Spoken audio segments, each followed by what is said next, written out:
your world all of a sudden just flips, and like it's kind of thrown upside down. So you just don't know what to expect or what's going to happen, or your mind just goes racing. I was coming back about every 2 weeks from up here in Denver, flying back to Houston. And I'd come home and I just never really knew what to expect when I walked through the door. And it just seemed like every time I'd come in, she was a little more frail, a little weaker, a little less hair. There's a lot of like those little moments that kind of freak you out. Hopefully that's it. Hopefully it's all sunshine and rainbows and we'll see. bunnies from here on out.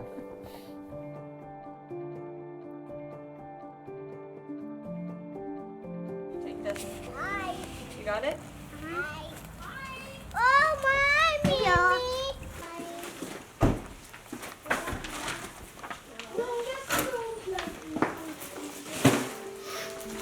When it comes to moving to Colorado, it makes me very nervous.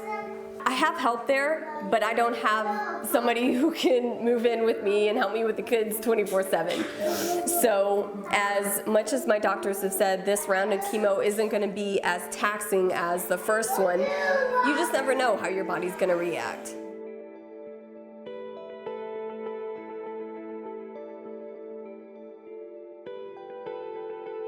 Kind of crazy that it's happening so I fast. thought you guys were going to be here until Thanksgiving. We kind of did too, but now with our insurance cutting ties with our hospital now, we figured, okay, well, if we're gonna have to find a new doctor here and a new place, a new infusion center, then we might as well just do all of that up in Colorado. Our current insurance here in Houston, for whatever reason, cut ties with the hospital that we have here in Houston. So instead of just finding a new doctor here in Houston, we are finding a new doctor in Colorado and going through all the insurance up there. Have you found an oncologist over there? Have you found, what do you? So I'm talking to 2 doctors up there. I've already set 2 appointments to meet with them 3 days after we get there. And when we get to Colorado, I have a 2-week gap where my doctor here said it's okay until I need to start my next round of chemo.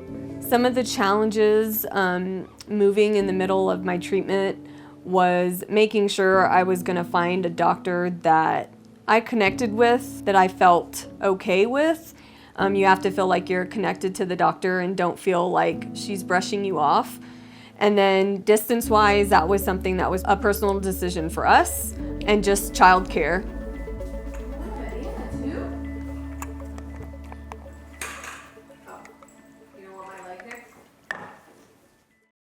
Good morning. We had a good night with the boys last night.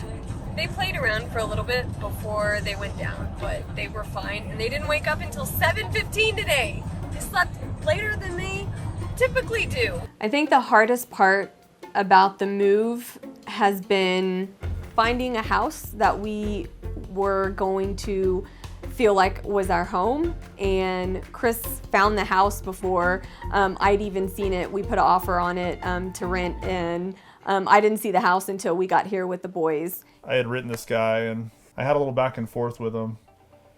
And he asked me what our situation was, which I thought was kind of a strange question. I was like, oh, you want to hear my situation? We've got quite the situation. So I didn't go into too many details, but I did mention that my wife's going through chemo. We're trying to figure out, I need a place locked down because we only have a couple weeks to really move the family up. The next day I went to meet the guy, and as soon as I walked up, he's like, if you want the house, it's yours. And he's like, well, you had me at chemo. He goes, I'm going through chemo. And he lifts his shirt up, and really nice guy. It was funny to have that. It's kind of like God looking out for us a little bit, yeah. Adjusting to our new normal is something that, we're excited about, and having Declan ask me every day when we're moving to Colorado keeps my spirits up. Our backyard.